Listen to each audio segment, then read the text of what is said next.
आप इसे मन की भड़ास कहें, भड़काने का अभ्यास कहें या हेडलाइन में आने का प्रयास कहें, इस चुनाव में नेताओं के मुंह से रोज कुछ ना कुछ नए शब्द निकल रहे हैं और ऐसे ही एक शब्द की एक और नेता ने चुनाव में दोबारा एंट्री करा दी है।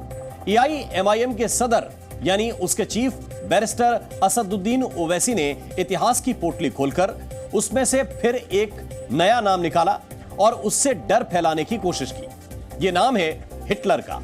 ओवैसी ने कहा कि हम भारत के लोग भी हिटलर के युग में जी रहे हैं। हिटलर के जमाने में जो यहूदियों की हालत थी वही हालत आज देश में मुसलमानों की कर दी गई है। यहां मुसलमान जीते जी मर रहे हैं। सबसे पहले ओवैसी का यही बयान आप सुनिए। जो भारत में आज जो पोजीशन है मुसलमानों की, वो 1930 के हिटलर के ज़माने में जो यहूदियों से जो हरकतें होती थी वही स्टेज पे है। मुसलमानों को क्या गैस चेंबर में डाला जा रहा है? गैस चेंबर नहीं मैडम, गैस चेंबर आखिरी लिमिट था, आखिरी स्टेप था। क्रिस्टलनाक मूवमेंट हुआ, पिक्चर्स बनना शुरू हुए, हेट स्पीचेस होते रहे। पूरा उसका तरीका है वो जो किया जा रहा है वो बिल्कुल हुआ है। एक प्राइम मिनिस्टर इलेक्शन जीतने के लिए आप पूरी माइनॉरिटीज को कह रहा है घुसपैठी। हिटलर भी यही कहता था, they are not original Germans. तो बीजेपी जिसे अमृतकाल कहती है, ओवैसी की नजर में वो हिटलर युग है। ओवैसी की हिटलर युग की अपनी परिभाषा यह है कि मुसलमानों को सड़क पर नमाज पढ़ने से रोकना तानाशाही है, मुसलमान लड़कियों का स्कूलों में हिजाब हटा देना तानाशाही है, मुस्लिम मर्दों के ट्रिपल तलाक देने पर रोक लगा देना तानाशाही है, मस्जिदों से लाउड स्पीकर की आवाज पर पाबंदी लगा देना यह भी तानाशाही है और मदरसों में आधुनिक शिक्षा देने पर जोर देना भी तानाशाही है।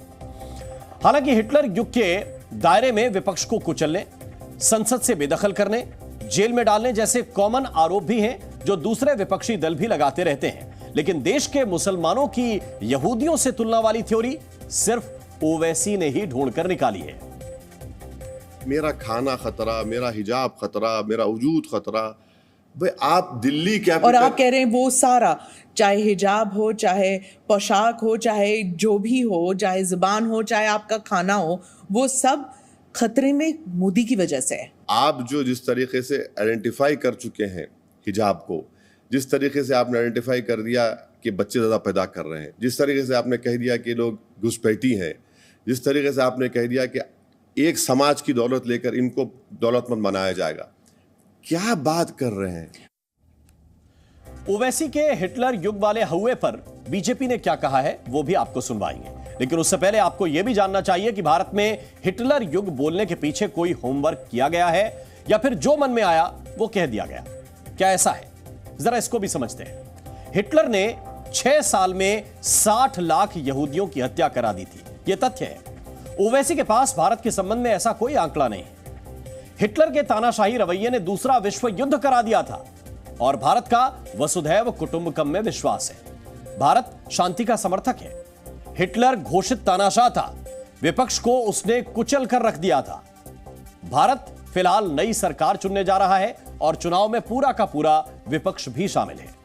ओवैसी ने राजनीति में आने से पहले लंदन से बैरिस्टर एट लॉ और उससे भी पहले हैदराबाद से बैचलर ऑफ आर्ट्स किया था, यानी इतिहास तो उन्होंने अच्छे से पढ़ा होगा।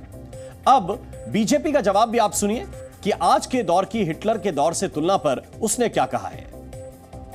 ओवैसी को अपना दौर याद नहीं रखता है। जरा याद गिना दे तो कितने मुस्लिम देशों में लोकतंत्र है। बहुत हिटलर की बात याद आ रही है।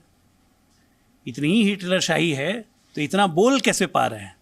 अगर हिटलर शाही होती तो ओवैसी इतना बोल पाते? पहले तो ये खुद से पूछें सवाल, उसके बाद ये सब बयान दें। चुनाव की हिटलरी बहस में तीसरा पक्ष भी है जो ना तो ओवैसी से इत्तेफाक रखता है और ना ही बीजेपी से। कांग्रेस का आरोप है कि किसी भी बहाने हिंदू मुसलमान फैक्टर को ले आना और चुनाव में कैश कराना यह बीजेपी और ओवैसी का साझा एजेंडा है। ओवैसी के बारे में कमेंट नहीं करना चाहते, ओवैसी और बीजेपी की तो मिली भगत रही हमेशा। तो वो किस प्रकार कब बोलते हैं, क्यों बोलते हैं, उसका फायदा बीजेपी को मिलता है, इसलिए हम तो उनकी बातों में जाना नहीं चाहते। असदुद्दीन ओवैसी की राजनीति मुसलमानों की फिक्र के दायरे में घूमती है, यह तो देखी भाली बात है। हैदराबाद ओवैसी की 40 साल से खानदानी सीट है। वो खुद 20 साल से यहां के सांसद हैं। इस बार बीजेपी यहां पहले से ज्यादा भीड़ जुटा रही है। हैदराबाद में मुस्लिम वोटर ज्यादा हैं, वही चुनावी फैसला भी करते हैं। इस हिसाब से आप हिटलर, यहूदी, मुसलमान, इन सब के अर्थ निकाल सकते हैं। जी न्यूज़।